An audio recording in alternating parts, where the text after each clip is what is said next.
Hi, and welcome to Something to Talk About. I'm Linda McNamee, and for the next hour, it's going to be kind of an intense conversation, but we are going to talk about coping with loss, especially around the holiday time. Sometimes it gets to be a little more challenging than the rest of the year. But before we get to that, I know that's kind of an abrupt transition, but if you do have a question for our guest this evening, whom you will meet momentarily, you can always give us a call at 781-270-9199. I always forget the number. Or you can always email me at talk@bcattv.org if you have a question for later on, or if you have a suggestion for a future topic, feel free to drop me a note. As usual, I would like to thank the crew for this evening. We have Chris Flaherty, who is a staff member here at BCAT and makes sure everything runs nice and smoothly. We have Colleen Moore, who is my director this evening and also a member of our board of directors here. And thanks to Colleen, as well as Jolie Atwood and Stephanie Floridas, who have given up their Wednesday evenings to come and help out on the show. I thank them for that. And last but definitely not least, I would like to thank my husband Paul for staying home for daddy date night. Hopefully you will have a sane evening. Okay. All the paperwork aside, red tape, I would now like to introduce my wonderful guest for this evening. We have Nate Lamkin, who is, I gotta read this, Senior Director of Patient and Family Support Services at Care Dimensions. Yes. Okay. Thank you for joining me. Happy to be here. Thanks for having me. Now, I want, actually, sorry, I think I need like less caffeine in my diet. Before we get into our topic of conversation, can you tell us a little bit about yourself, like where you grew up, how you came to the Boston area, Sure. and how you became involved in social work? Well, I'm from the North Shore originally. I grew up in Marblehead and went to school locally, went to Phillips Academy for high school, and then after college, going into social work was almost like going into the family business. My mom is a retired psychotherapist of many years, and her younger sister, my Aunt Lynn, who I'm very close with, is a clinical social worker in private practice in Cape Elizabeth, Maine. And so that was sort of a natural inclination. And as far as sort of how I found my way into hospice work, like many of us who work in hospice, we had experiences in our family with illness and loss that were very compelling. And I think, my proclivity for wanting to work in human services and help people aligned nicely with and kind of like the experiences I had. Absolutely. Yeah. Yeah. So as I was sharing with you before the show started, for a number of years, almost 13, we were living down towards the South Shore in Stoughton, and I was commuting from Stoughton to our main office, which is in Danvers. And I'm very grateful now that this summer we relocated and we're now living in Stoneham, not too far from here. So it's nice to be closer to work and a little bit closer to the North Shore area where I grew up. Because 1:28 in the morning is so much fun. And it's only matched by how much fun it is in the afternoon trying to get home. Yep. So I'm a social worker by training, and I've been working in hospice and palliative care and oncology settings for almost 17 years. Wow. And I've been with Care Dimensions for almost 7 years. Many of your listeners might know us better by the name we were founded under. We were established in 1978 as Hospice of the North Shore. And I joined the organization shortly before Hospice of the North Shore acquired Partners Hospice, which was based down in the Boston area. And for a couple of years, we were Hospice of the North Shore in Greater Boston, which was a mouthful. Yeah, especially when answering the phone. Exactly. And we went through about 2 years ago a rebranding process. We have always had, and we will continue to have, very deep roots on the North Shore. But we're now seeing patients, all throughout the greater Boston area, Okay. Metro West out to Framingham, Natick, and as far south as Canton and You said Norwood. you're almost north, and all the way north to up New to the New Hampshire. Hampshire border. So Wow. part of the name change was to a certain extent, to de-link us from Okay. that specific geography. But Well, I'm also thinking the name Care Dimensions, it's, covering more of a basis. right. Well, the promotional materials that you would see for our organization, there's a tagline that says hospice, palliative care, and support services. Okay. So certainly hospice is our core service. Okay. But for example, one of the areas that's in my wheelhouse in the organization is our bereavement program. Okay. And we offer those services not just to families of hospice patients, but Okay. to anyone in any of the communities that we serve who is grieving a loss. Oh, okay. So you've mentioned hospice and palliative care. Mhm. What is palliative care? So palliative care is focused on symptom management, quality of life, Okay. well-being, and sort of the relationship of palliative care to hospice. Okay. If you were looking at a diagram, palliative care would be the big circle. Okay. And palliative care is something that a patient can, in most hospitals now, access simultaneously from the point of diagnosis with a potentially life-limiting illness. Okay. You can have the disease-modifying therapy, the aggressive curative treatments, Okay. and you can also, in a consulting relationship, have a team that specializes in symptom management, working hand in hand with your medical team. Hospice is a smaller circle within palliative care Okay. that focuses on, roughly the last 6 months or so of life. So Okay. it's a more intensive form of palliative care focused on end of life. Okay. And the services with hospice are a little bit more robust. With palliative care, you get the medical consultation and some nursing support. Okay.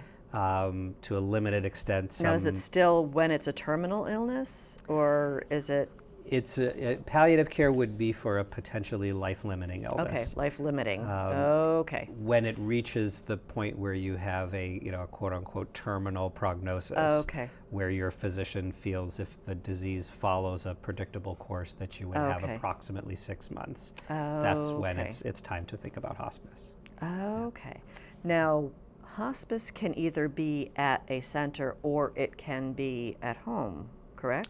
That's correct. Now, do you work with families that are taking advantage of either, or do you focus on one over the other? Yeah, well, hospice is, as you pointed out, it's not just a place, it's a philosophy of and an Okay. approach to care. And it's an interdisciplinary team that brings those services to wherever the patient calls home. We have somewhere around 780 patients on census right now. Okay. The significant majority of them are at home in the community, but we do also support patients who are in skilled nursing facilities, assisted living facilities. Okay. We have contracts with some hospitals to provide support to patients there. Okay. And then we have, up on the North Shore, our Kaplan Family Hospice House. Okay, that's what I'm thinking of. Yeah. Okay. So that's a 20-room inpatient facility where patients whose symptoms are acute and can't really be well managed at home Okay. can be in a very attractive home-like non-institutional setting, but with 24-hour nursing care and physicians on staff. And we actually broke ground just a couple of months ago on a second inpatient facility. Really? That the building is sited in Lincoln, but it's right on the Lincoln-Waltham line. Oh, okay. And that probably around this time next year, we hope that will be open. Excellent. Now, Speaking, looking at the title of the show, Coping with Loss, Mm-hmm. when do you start working with the when do you work with families as opposed to just the patient? At the same time, or? It really is. It's concurrently right from the beginning. Okay. So hospice looks at the patient and the family writ large Oh, as okay. a unit of care, Okay. and family is what the patient tells us it is. Okay. So that can take many forms, from a traditional nuclear family to some patients don't have a lot of biological family involved in their care, but they Okay. may have a community of friends. Oh, okay. And whoever is involved in caring for and supporting the patient, we're supporting them. Okay. Now, how, leading right into it, supporting the family, how do you approach the family and tell them, not even tell them, but just support them through, they know this loved one is not going to be around them very much longer. Family dynamics are going to change, and what to expect. I mean, how do you go about that? Well, that starts with where they're at, and there are two very important questions that we ask our families when we're Okay. first meeting them and getting to know them. The first would be, what's your understanding of your mother's Okay. condition, for example? And you're going to hear varying responses to that, and that's Okay. going to let us know Is it like a group setting, or do you talk to each one individually? It depends. Sometimes we're meeting one-on-one with the patient. Oftentimes it's a patient and a spouse or a parent. Typically we like to have whoever the primary caregivers are going to Okay. be with the patient when this conversation is happening, if the patient's able to participate, Okay. because so much of the relational work that we do is with the family and the caregivers, and we Okay. want people to hear the same things at the same time. Okay. So we, after we get a sense of what the family's understanding is of where their loved one is in their Okay. illness journey, we also ask, what's your understanding of hospice care, or what have you been told about hospice? Because although, over the last 30 years or so, hospice has become quite mainstream, there still are persistent misconceptions and misunderstandings about hospice. Okay. And people often have a narrative, Okay. not an accurate one, but it's Well, that's their why you're truth. here. But they'll say, oh well, my next door neighbor had his mom on hospice, and they came over and they put her on the morphine and they killed her in 2 days, which is certainly the farthest thing from the truth. But when we hear that, then we know that there's an opportunity to re-educate and recreate that narrative. It sounds a little odd to talk about it this way, but hospice is not all about death and dying and gloom and doom. Hospice is about life and living, and about figuring out for each patient, what are we going to be able to do to help you live as long and as well as possible in the context of a terminal It's a illness. quality of life, not just necessarily. Absolutely. Yeah. Now, speaking of quality of life, and this is probably not even related, but it did come up when I was thinking about some of our questions, is would a DNR document, a do not resuscitate order, ever play a role in a hospice situation? It certainly can. Many years ago, and this even predates my involvement in hospice, in the early stages of hospice in this country, it was necessary for patients to sign a DNR, a do not resuscitate, and to say, I don't want CPR. And the thought at the time was, well, if a person is not ready to sign a DNR, they're not quote unquote ready for hospice. There was a recognition long ago that that isn't necessary, that in fact signing that DNR might be such a difficult hurdle to overcome that people who would otherwise access the benefit and be eligible for it Yeah. wouldn't get it. And so hospices long ago did away with that requirement. Okay. Like so many other things with hospice, it's all about educating and informing the family about their choices. You Okay. do not have to be a DNR at any point on hospice, but Okay. what we will explain to families, for example, is if a patient is telling us that their goal is, I would like to die at home, our nurses in Massachusetts are allowed to pronounce death in a home of a patient who is on hospice who is a DNR. Oh, okay. If somebody is what they call a full code, or somebody who has not signed a DNR, our Okay. nurses can't pronounce, so that when the family thinks that the person has passed, they would call us, but we would then Okay. have to say, well, we'll call 911 and take them to the hospital. And often, once people realize that, Okay. that can change their minds. And there's also a lot of Because that education. seems to be a lot more emotionally charged if you have to like go through the whole 911 thing and. Oh, very, very much so. And we're hardwired. We teach our kids about 911. Right. And so even in a hospice context, even when somebody is a DNR, and even when that's what the plan is, when there's a crisis and the patient declines, or the people think that the patient has You died, just go on autopilot. you go on autopilot. Yeah. And somebody, understandably panics, calls 911. If there's a signed DNR in the home, Okay. and the paramedics are able to see that, they won't start a code and they won't transport them to the hospital. Okay. Unfortunately, there are isolated cases, fortunately it happens rarely, where somebody is a DNR, but that paper was misplaced, and someone calls 911, and the medics show up, and they're legally obligated to initiate CPR, and so those are the scenarios we try to avoid. Okay. Yeah. Now, let's get into like anticipating loss. Yes. What are some of the things? Yeah, I'm throwing my notes out the window. What are some of the things that, in addition to like DNR, not DNR forms, how do you approach the subject of planning a funeral, or what arrangements need to be made, and how religion plays a role in death?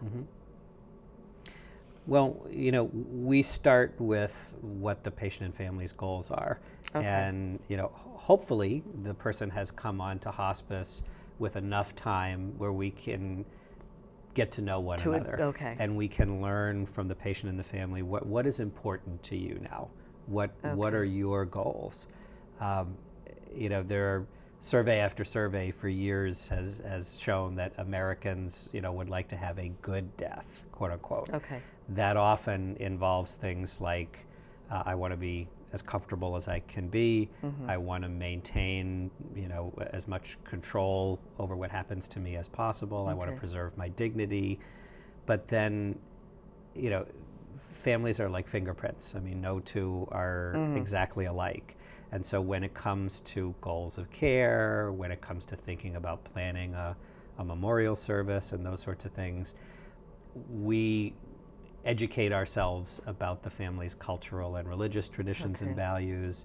And once we understand who they are as people and what their goals are, then we can work with them to put a plan together to try to help them achieve those things. Now, are there generally like roadblocks saying, okay, you've gotten to know this family, but they might be reluctant to actually make that decision and accept it? And how do you like pass that? Do you just give them more time, or do you kind of bonk them over the head saying, hey, let's be obvious here, you know? No, but bonking over the head is generally not a good strategy. Well, and I know you didn't mean that literally. Right. No, we actually have to be very careful not to push unnecessarily, because what you don't want to do is make the conversation unnecessarily uncomfortable so that people don't want to continue working with you. Right. I mean, we're being invited into people's lives, and in many cases into their homes, at a very vulnerable time. And it's a leap of faith on their part to invite a group of strangers into their home to talk about this. You know, and interestingly, when it comes to funeral planning, which is always one of the harder things for families to talk and think about, there actually is relatively little that must be done before the patient dies.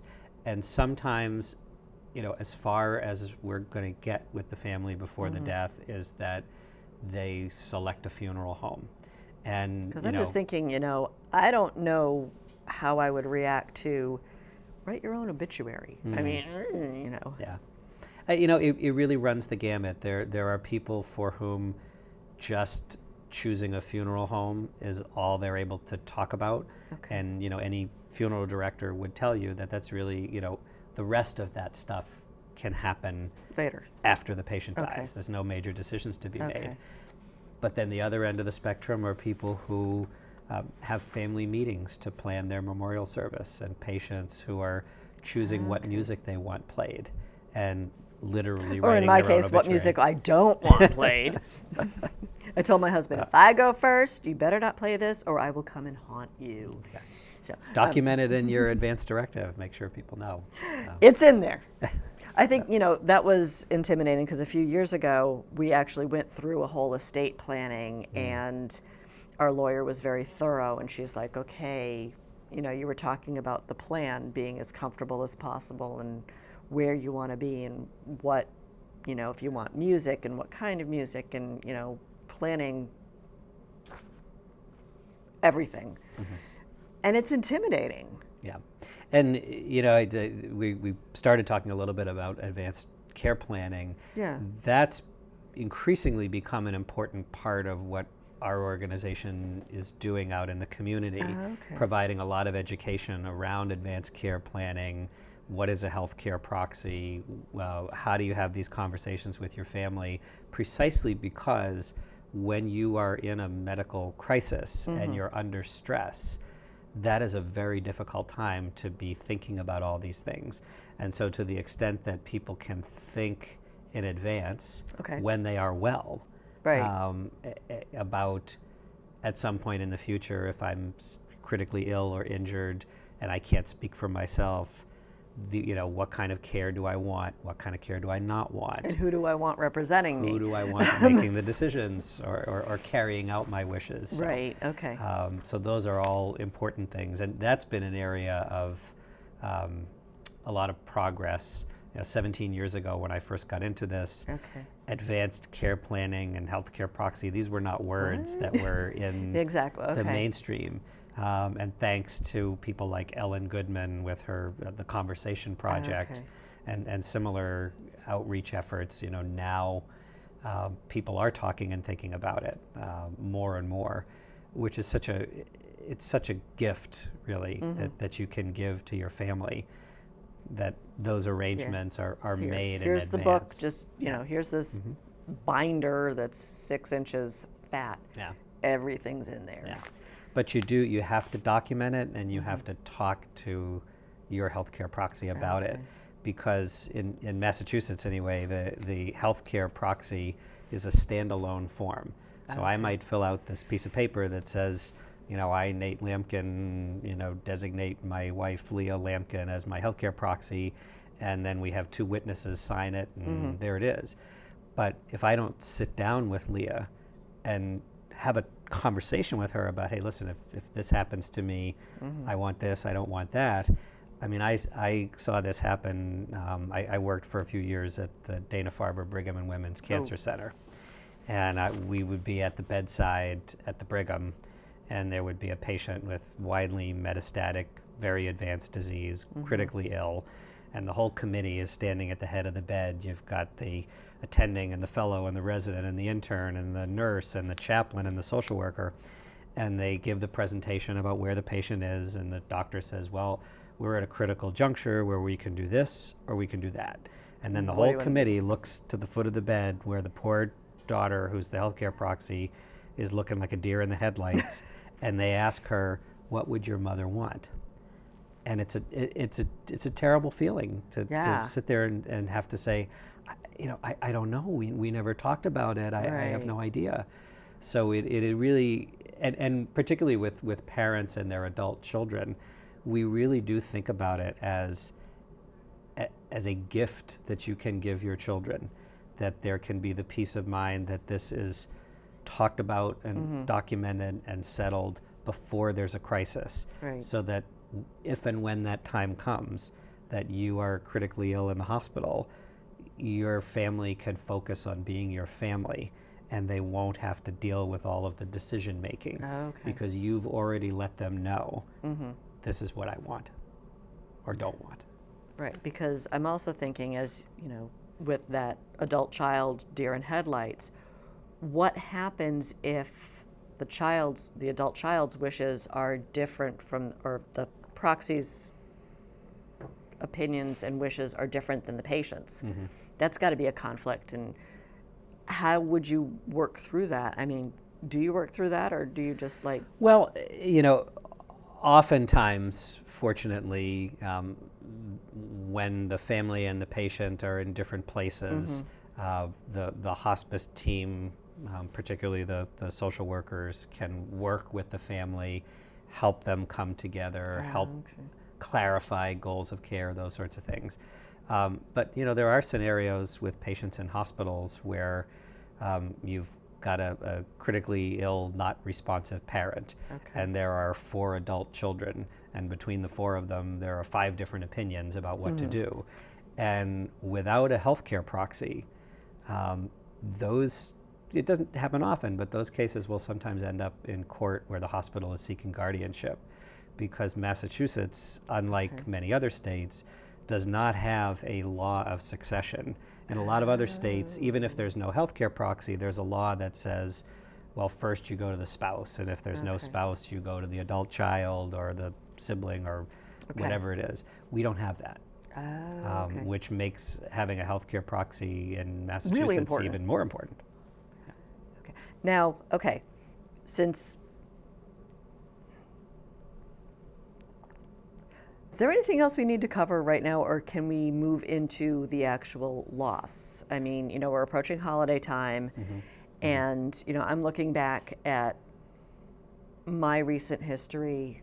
A couple of years ago this week, I lost my best friend who was 45, and she had ovarian cancer, and she was given, a month to live. And then another family member, 85 years old, in a hospital for 3 days, and then he passed away within 2 weeks of each other. And it was an interesting comparison. We were talking about quality of life and how we wanted to go, and it just put everything in perspective. But both of them passed away right around holiday time. And it's like, okay, now every Thanksgiving, every Christmas, how do you adjust to a core family member, or like the head of household, no longer being there? Sure. I mean, that's where do you start? Well, I'm sorry for your losses. That's a hard time. It's never a good time to lose someone, but the holidays really are a fraught and challenging time for anybody who's experienced a loss. And we actually, starting at the beginning of November and through the Christmas and New Year's, we offer a series of coping with the holidays workshops to give people some specific coping tools and ways to address the holidays. One of the things that we talk about in those coping with the holidays workshops is the idea of permission, and giving yourself permission to do those things and observe those traditions around the holidays that you feel comfortable doing and you want to do, but also giving yourself permission not to do it this year if you don't feel up to it. And it's easier said than done, because under the best of circumstances, the holidays can be a stressful time. There's expectations of others, and people say, well, we always had Christmas dinner at our house, and it'd be really hard to do it without mom, but I feel like I should do it. So there's a lot of that pressure that people put on themselves, even when they know their heart is not in it. And we remind people, you don't, this is this year. Right. You don't have to do that this year. Next year you can see where you're at. Make the choices you need to make to help you cope, and recognize that 9 out of 10 people in your life are going to understand. Right. And the few that don't, they don't. The other thing that's important is, and this isn't just for the holiday season, but really for any milestone. If you've lost a spouse, your anniversary, or a deceased loved one's birthday, have some sort of a plan for that day. Doesn't have to be an elaborate plan. I mean, maybe the plan is I'm going to get up, make myself a pot of tea, and sit on the couch and look through family albums. Or maybe your plan is going to be you're going to have a lunch date with a friend. Whatever it is, have some structure in advance, so that you don't wake up that morning and say, "Oh my God, today's it's our the day. anniversary." What am I going to do? Yeah. So those are some big themes. My experience has been that most of the time when people listen to their gut, they know what they need to cope and to heal. And particularly around the holidays, they let a lot of pressure and expectation push them into doing things that they don't feel like doing. Or there's a fear that, well, if we don't do this tradition this year, then it'll never be the same. No, this year is this year. Yeah. And there'll be another Christmas, and there'll be another one after that. And just focus on now and what you feel ready to do. Sometimes people will incorporate new traditions. I was about to ask that, just because it used to be a tradition, maybe with a new dynamic, we can start a new tradition of something else. Yeah. We had last year at a Coping with the Holidays workshop, I'll never forget this. This made a real impression on me.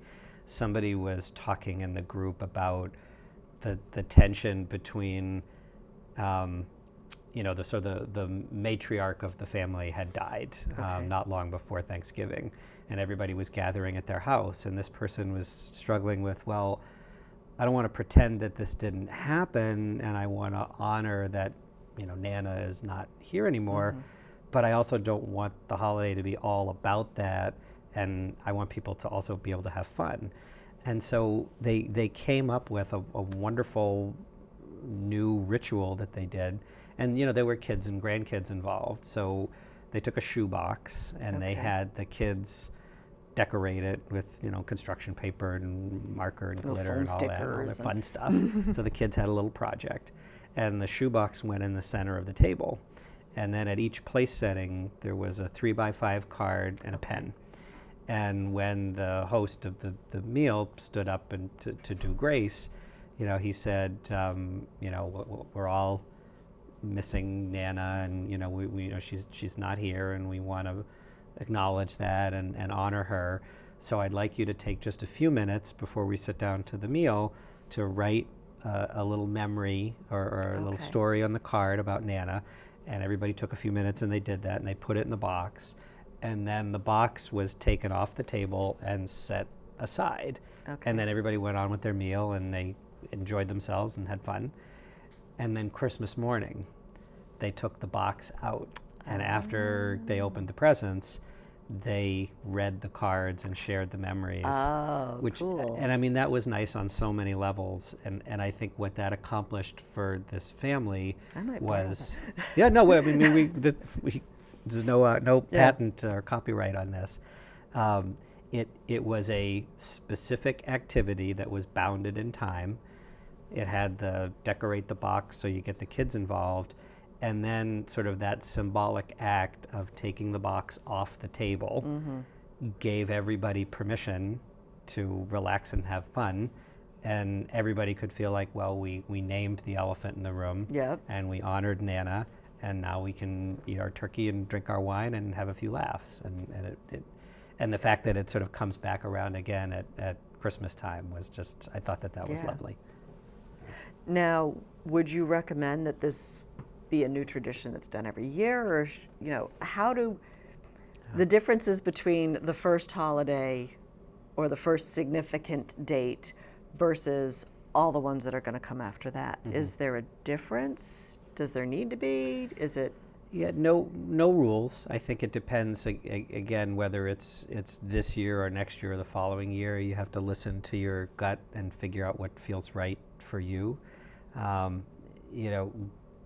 we often tell people, grief doesn't follow a calendar, and it doesn't have a particular timetable. For many people, it's never something that's completely over. Your relationship with your pain evolves over time, and fortunately, many of us find a way to integrate that loss into our life and to carry our memories of that loved one forward, but still move forward in a healthy way. You just have to see how you feel the next year, whether that's a tradition that continues or not. People will often ask in counseling or in groups, how long is this going to take, or how much longer am I going to feel this way? When am I going to get better? And there's no one size fits all answer. The one thing that I tell people in groups, I said, one thing I can say with confidence is that if we all met again in a year, you would be in a different place than you are now. I'm not necessarily saying it's going to be easier or harder. Not sure where that place will be, but it will be different. It will be different. So really, whether you continue a new tradition that you start this year in the following years, I think, again, it just keeps coming back to permission and what's going to feel right for you and your family. We're talking about, when you mentioned from year to year, I just remember reading somewhere where grief is kind of like I'm probably going to screw this up, but grief is like the tides in the ocean. At first, you get hit by the waves and you get knocked down. But then over time, it doesn't go away, but you're better able to handle it. The waves will be coming in. You'll be able to anchor yourself. And you just learn to expect it and learn that it will never go away. Yeah. No, I think that imagery of a wave is very powerful, and we use that a lot.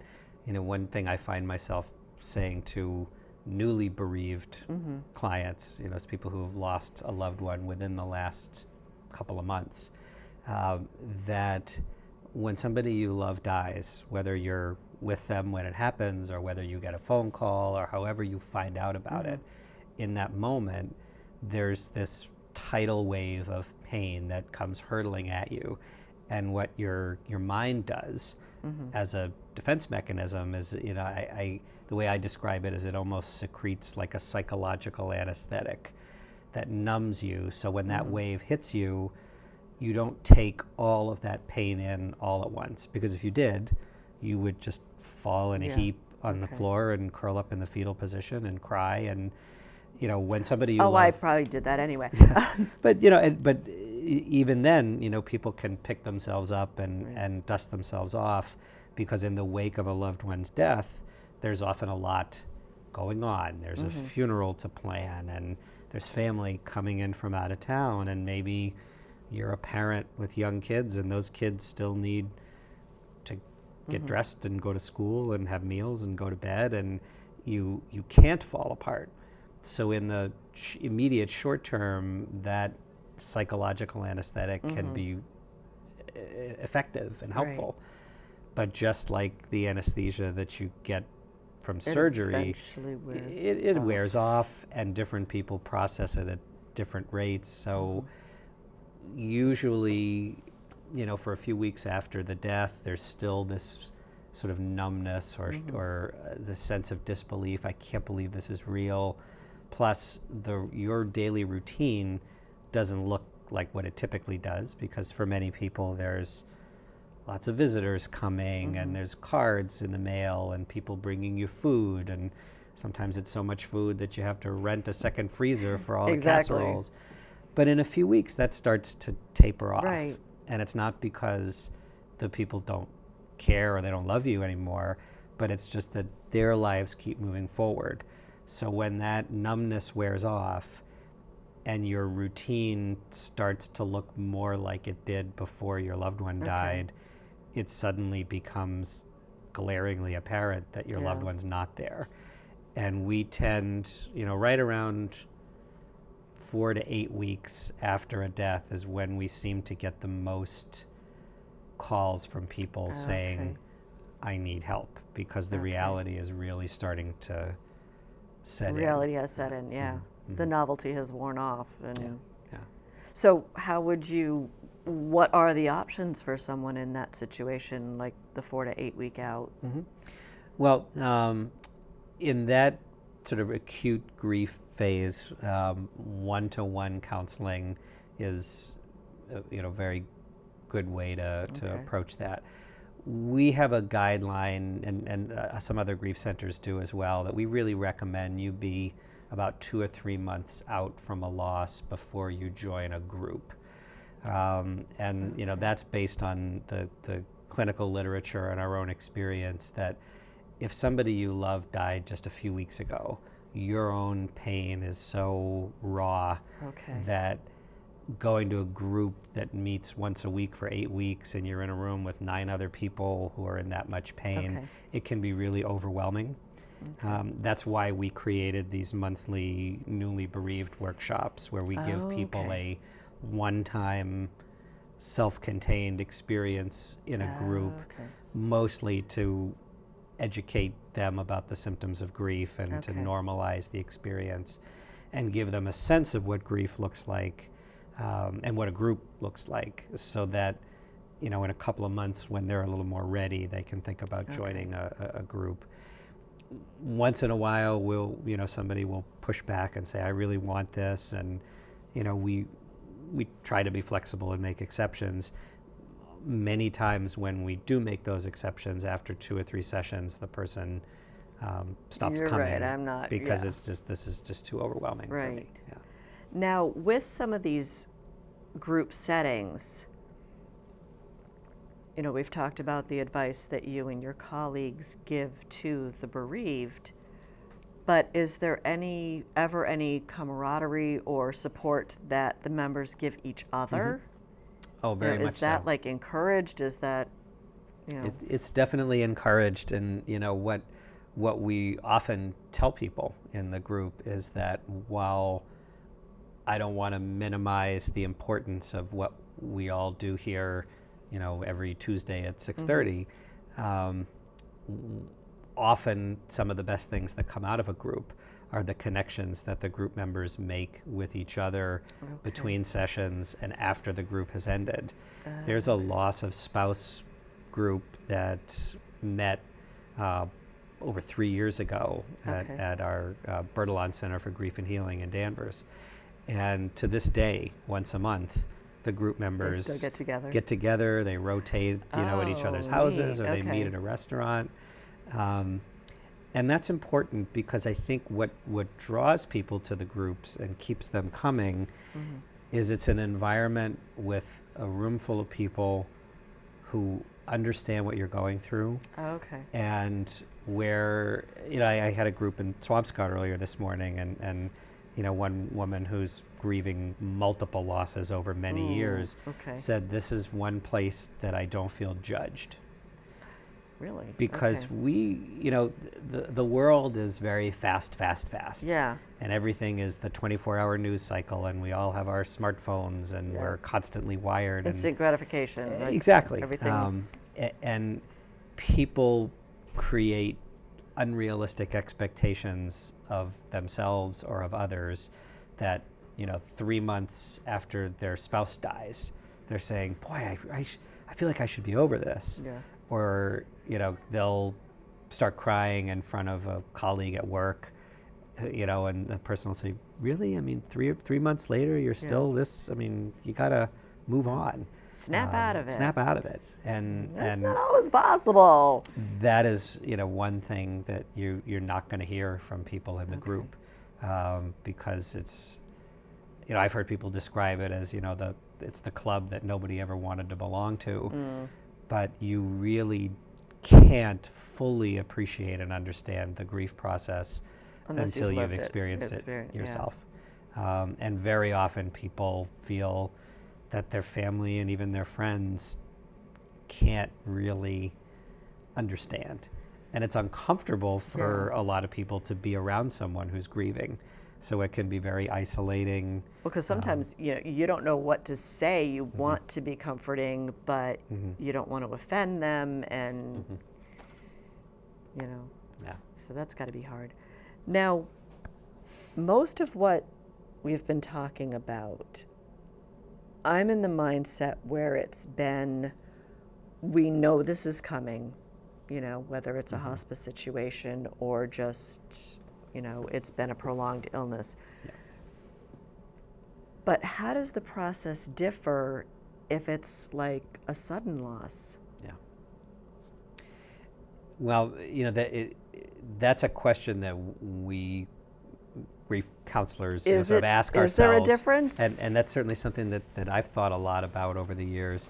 And I think what it comes down to is, in the long run, for the most part, grief is grief. But for the first 3 to 6 months, that acute grieving stage, I think people who are coping with a sudden, unexpected loss, it looks and feels different, and people struggle a little more.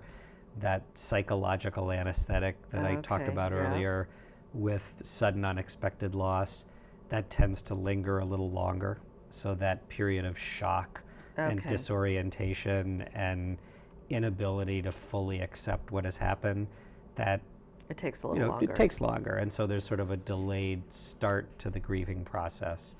One of the things that we've been dealing with a lot at our Center for Grief and Healing over the last year and a half. You can't turn on the radio or watch the news without hearing about the drug overdose epidemic. And, I talked about these monthly newly bereaved groups that we do.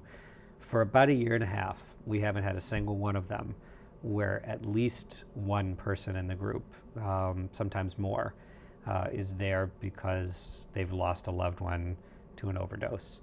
And very often it is parents who lost a young adult child or people who lost a sibling. And that has its own unique challenges to it, because you're coping with a sudden, unexpected death, and you're also struggling with the stigma and the guilt around addiction. I suppose the only silver lining in the fact that this is happening so much is that it has sadly become an almost normal occurrence. And almost all of us either know someone who has lost a loved one to an overdose, or we know somebody who knows someone. So it's really impacting so many people. In fact, we started last fall offering a particular group that we call Out of the Shadows, coping with a loved one's death through substance abuse or from substance abuse, because the circumstances of that can be so unique and challenging that it's helpful to bring other people together. And unfortunately, you have enough to form a group. Yeah. Because I was, right before you mentioned that, I was wondering if the groups that you form differentiate why the loss occurred, as opposed to, if you experience loss, just show up. Yeah. The groups that we have around the circumstances of the loss, there's the Out of the Shadows group. We have a wonderful clinician who's been working with us for years named Susan Tolios, and her focus for 20 years has been on suicide loss. So she runs groups for people who lost a loved one to suicide. The majority of our other groups are more about the relationship than the type of loss. So, we'll have a loss of spouse, loss of a parent, loss of a sibling, loss of adult child. We do occasionally offer groups for parents who have lost a younger child. Okay. And often the people who are participating in those groups are parents who have lost a child on service with us, because we do have a pediatric hospice Okay. program as well. Now, I'm just also thinking about moving away from the topic of loss, but how does somebody pay for all of this? Like, does insurance cover either the support groups or the hospice care, or? Well, going back to the hospice care, Okay. Fortunately, since the mid-1980s, there's been a Medicare hospice benefit, Okay. and many of our patients are on Medicare. Since that time, nearly all of the commercial insurances have also adopted a hospice benefit that's very Okay. similar to Medicare. And when you're on hospice, the insurance covers pretty much everything related to the Okay. terminal illness. So all of the visits from the hospice team are covered. Any medications that you're taking that are for symptom management Okay. and or related to your terminal diagnosis, Okay. hospice pays for that. Hospice pays for medical equipment if you need a hospital bed, a bedside Okay. commode, a walker. Hospice will put all that equipment in the home.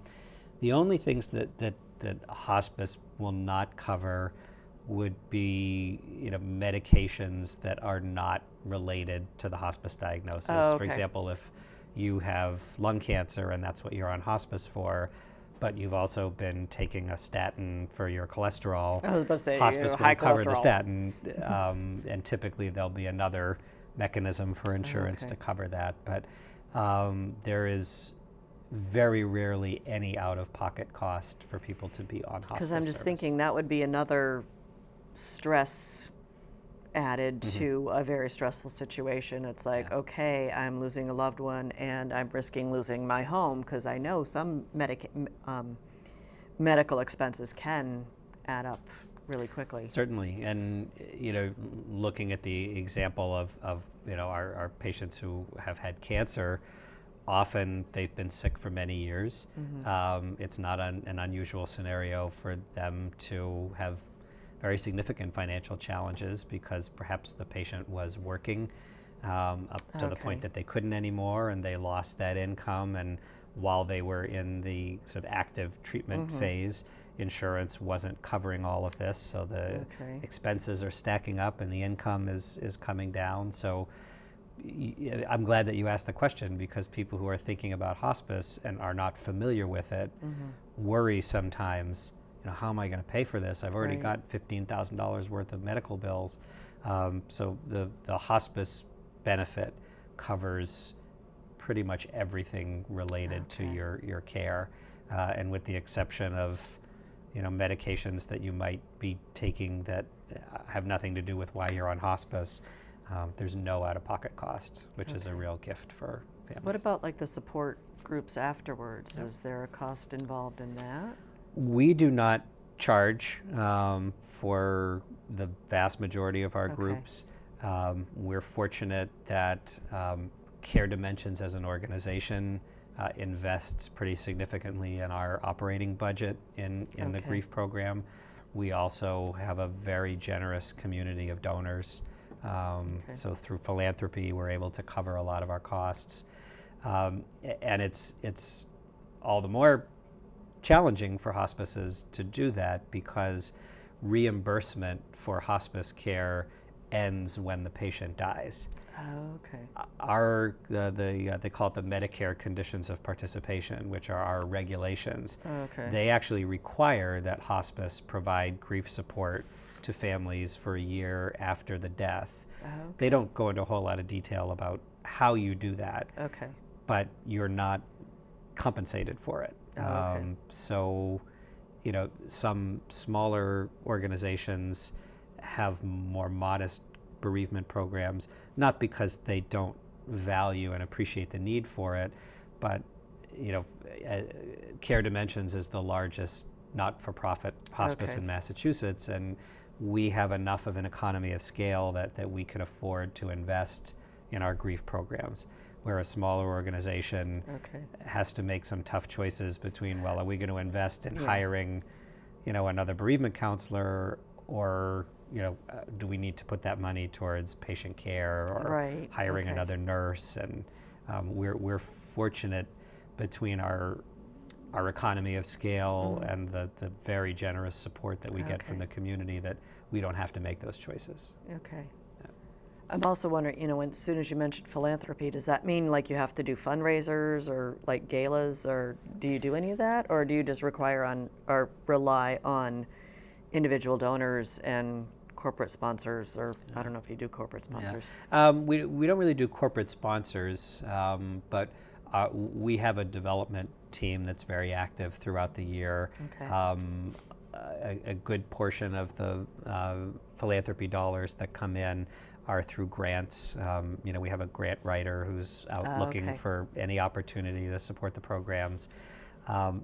A lot of our philanthropy dollars come from memorial gifts that families give after a loved one dies. We do have a couple of large signature annual events. In June, it's usually on Father's Day weekend, we do a hospice regatta and auction that's hosted in one of the yacht clubs in Marblehead. And then we also have in the fall our annual Walk for Hospice. And the walk generates between 3,000 and 5,000 people who come to walk. Wow. We raise well over $100,000 in many years, and so development is happening continuously throughout the year. Whether it's the $5 check that somebody mails because they're so grateful for what we did for them, up to the person who bids $30,000 for a painting at the regatta auction, and everything in between. And we're actually in the middle now of a capital campaign that You said for the new building. the new building is Waltham. a major focus of that, the new house in Lincoln. But there's also opportunities to fund the ongoing care and maintenance of the Kaplan House. Our pediatric program is it's very valuable to us as an organization, and we believe very deeply in it. It's an extremely costly program to run. Oh, yeah. And it is only through extraordinarily generous support that we've gotten the last several years that we're able to not only offer a robust pediatric program, but that we're actually able to cover our costs. So the pediatric hospice is a big piece to the campaign as well. Excellent. Well, you know what? We are out of time. Okay. So thank you very much for coming and sharing with me both, your professional as well as some of the personal stories. And I hope everyone at home has enjoyed, or at least appreciated, I don't think enjoy is the right word, appreciated tonight's conversation. So thank you for tuning in, and I will see you around town. Good night. Thank you. An hour goes by fast.